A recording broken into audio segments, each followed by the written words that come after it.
Have a good day, Ma'am and Sir. I'm Jovelyn Kema, 43 years old. I live in Purok Bagulipunan, Linang Mataram, Cotabato.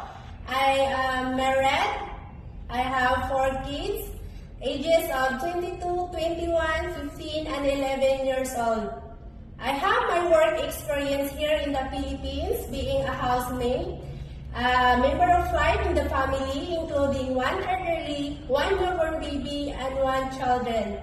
And also, I'm doing a household chores like cooking, marketing, cleaning in the house, and washing clothes, and also taking care of newborn baby and children.